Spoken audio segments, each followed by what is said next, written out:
Good morning everyone and welcome back to my channel. My name is Ully. If this is your first time, then welcome, and if it's not, then welcome back. So today's video is actually going to be a follow-on from the first video that I made about the fact that I have been losing my hair, or that I lost a lot of hair after I came off the birth control pill.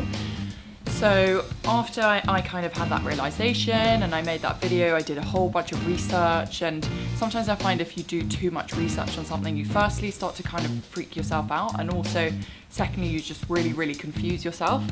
So after having bought all loads of supplements and I made myself a hair mask, and all these things are good, like, don't get me wrong, but at the same time, if there really is a problem, then I think that it is better not to self-diagnose. So what I've done today is I have booked myself in for an appointment at a hair specialist. So hopefully they'll be able to tell me if there really is something wrong, and also sort of give me some advice in terms of the different products I should be using, because at this point I really don't know what to do. So that's what I'm going to do, and I thought I'd kind of take you guys along with me and just sort of let you know how it goes and the sort of the things that they suggest for me. So see you later.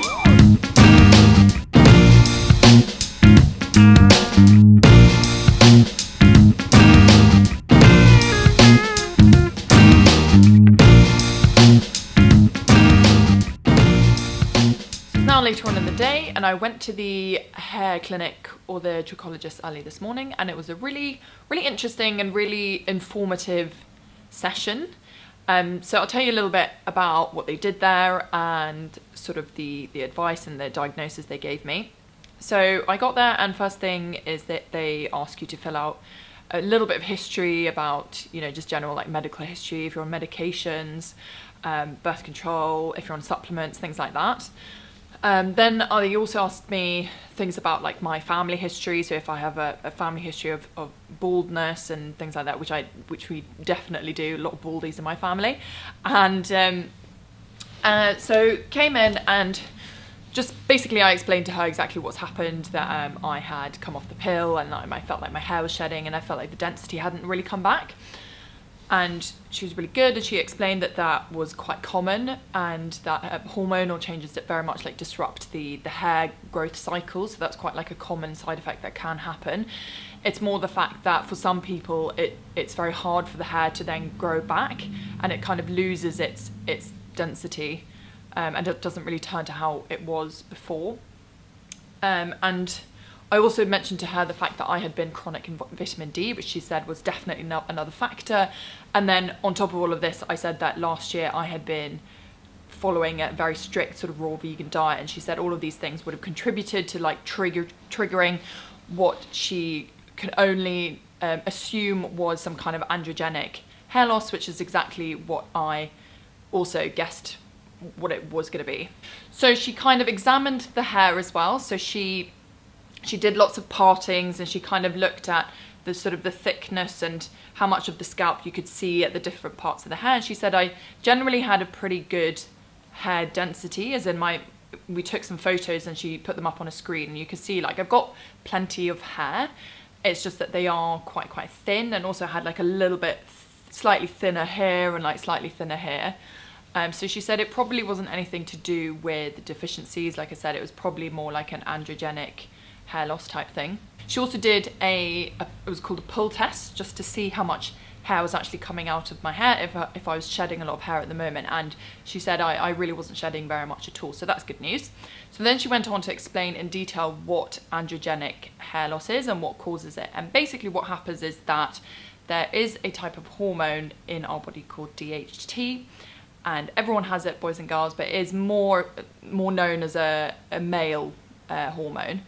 And basically what that does is that goes up into your hair follicles, and stops all the nutrients from coming in. Eventually the hair follicles get smaller and weaker, and that's why the hair grows out a lot thinner and smaller, and it's called miniaturization. Or alternatively, if it's more severe, eventually these hairs can completely block all the nutrients from coming in, and eventually that will lead to the hair follicle dying. And at that point it's actually quite irreversible. So I think that that's what happens to men more than women. Women tend to have more just sort of slightly thinner hairs. So yeah, so like I said, my hair wasn't it's not a particularly severe case. It's just that I've always had quite fine hair anyway. So if I notice any more thinning, it feels a lot more obvious than what it really is. But it was good to hear that it wasn't too bad, and looking at the photos I can see it really wasn't that bad at all.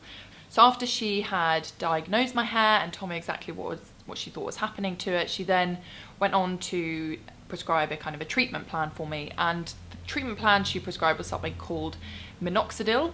So minoxidil 4% plus caffeine solution, and the idea is what that does, it's a topical solution that you put on your scalp, and it blocks the DHT, so completely knocks it out, and it just lets the hair grow back much stronger and thicker, and basically increase the diameter of the hair. So what will happen is the sort of the weaker, smaller hairs will fall out naturally, so you'll get a bit of shedding in the first 2 to 3 months, and then after that the hairs that will come back out will be stronger and should be thicker in diameter. And the way that minoxidil is applied is basically you apply it to certain points of your head or your scalp twice a day, and do that pretty much every single day, and essentially do that until your hair grows back. So after the consultation, and she'd given me like a prescription of this minoxidil solution, I went to discuss with another lady sort of the treatment packages and the different pricing options and that kind of thing. And I ended up buying at first the first 3 months of this minoxidil solution and some shampoos and this kind of thing. And at first I came out and I was quite optimistic at first. I was, oh, this is going to be great. But then I had a weird gut feeling as soon as I was leaving. I felt like, again, I find it really hard to say no when people, try and sell me things. And obviously you feel a little bit obliged because they've given you quite a thorough and detailed consultation of your hair. But I had like a weird gut feeling in my stomach that was saying, oh, I'm not really sure I want to be committing to this. So then I went back to my office and I ended up doing a bit of research, and it turns out my gut feeling was true. This minoxidil stuff is, yes, it's absolutely effective, but just as I thought it was, it's a chemical and you have to put it on your hair twice a day at first, and then pretty much every day for the rest of your life. And frankly, I don't want to be putting a chemical on my head for the rest of my life.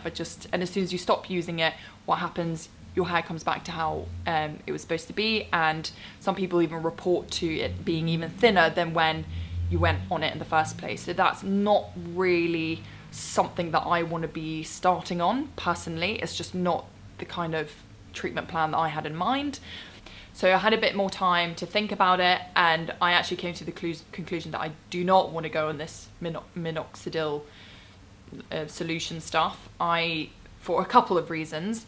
Firstly, all these things that have happened to my hair, so the hormonal imbalances and the poor nutrition, that was quite recently. And I do definitely feel like there's a difference between the hair that's on the top of my head and the hair that's sort of down here. Firstly, obviously, because the stuff at the bottom is bleached and this stuff is my natural hair. And I just kind of want to see what will happen with my hair as I kind of continue to just sort of stay healthy and look after myself, and hopefully once my hormones are really, really back in balance, which I think for the most part that they are now, I want to see if that makes a difference to my hair just naturally, because hair does take a long time to grow. So I think I need to wait a little bit longer and see if anything changes just completely on its own. Secondly, using a chemical on my scalp for the rest of my life is not a sustainable solution for me.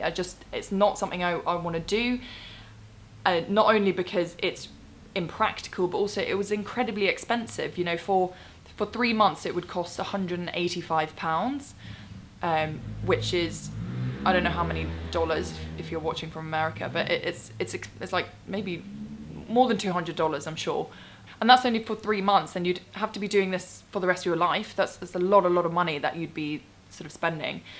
And thirdly, I think that, if there is a topical chemical solution, I believe that there must be some kind of natural way to go about it as well. I do believe that natural remedies, natural solutions, they take longer and they may not be as effective because obviously they're not as potent and things aren't, chemically designed to do exactly what it is that you want them to do. But I do believe that there are things that you can do to help things along the way and do it a lot more naturally, and that's kind of what I want to try to do myself and just see how it goes. And if it doesn't work, then I know that I always have the minoxidil treatment as an option. I can do that later on, or as I get a bit older, maybe, if that's what I decide to do. But what I'm going to do for now is just try and find, and I did some Googling on some like natural DHT blockers, and I found there are a few different things that you can find in nature, and obviously they're a lot less expensive, and you know, it's not something you need to put on every single day, and that's just kind of what I want to try. And if it doesn't work, then that's fine. At least I can say that I tried it. And also, I think a part of me is a bit like, I don't want to care so much about it. I don't want this to become such a big deal in my life. You know, I have thin hair, and it's not like, I'm not going bald, you know. Okay, it's a little bit thinner than it used to be, but it might grow back, and if it doesn't, then, you know, life goes on. Like, it's really not that big a deal in my instance. I know obviously if you have a much more severe case of alopecia or something, then it's a completely different story. But for me right now, it's not enough for me to commit to a very chemical, unnatural treatment plan that is expensive and inconvenient, and just not something I really want to get started on, for fear that I won't be able to come back off it in the future. So luckily the people at the clinic were very nice, and I decided that I wanted to take back all the solutions and all the medications and things that I had bought in the morning, and that was kind of the decision done for me. I wasn't going to go through with it, and I was going to try something else a bit more natural instead. I hope you found that interesting. If you have any comments or any questions about anything I talked about, or anything that the trichologist told me, then please do leave a comment. I'll be more than happy to answer. I think I'm going to be doing a little bit more research in terms of sort of natural hair care type stuff, so I'll make a few more videos on that in the future. And for now, please like and subscribe, and I'll see you again very soon for another video.